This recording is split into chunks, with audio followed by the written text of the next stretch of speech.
My entire childhood and through teenagehood, I was a very sick person, but it was always just kind of pushed off as allergies or as psoriasis or something else. And I went home to see my mom, and she said, you know, I was just so exhausted. So she asked me to go to the doctor and do a full panel blood work.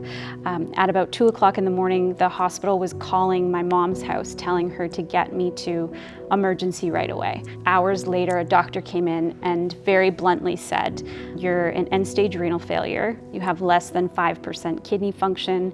We don't know how you've been walking around, and you're gonna start dialysis within 24 hours. As a 20-year-old, you don't expect any of that to happen. So once I was very stable, my mom had been talking already about transplant before it was already in my head at all. She didn't ask anyone if she could be my donor. She very openly told me and the whole team that she was going to be my donor. She's very much the core of our family.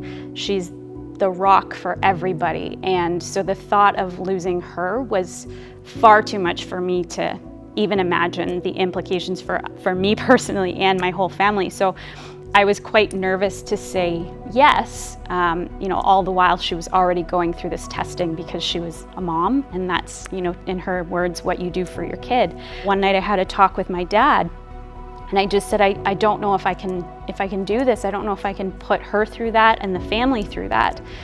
And he looked at me and he said, you're being so selfish. She wants to be the person that takes care of you and is the one that makes you better. And she wants to see you grow up and be able to do all of the amazing things that, you know, now I have been able to do.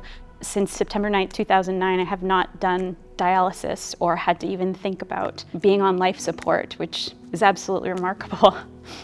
That scar represents that I have freedom.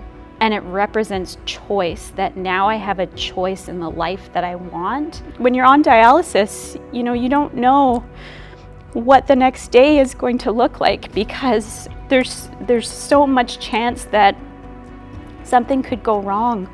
I'm just so grateful that I'm able to have this life now because of the transplant and because of what my mom's been able to do for us.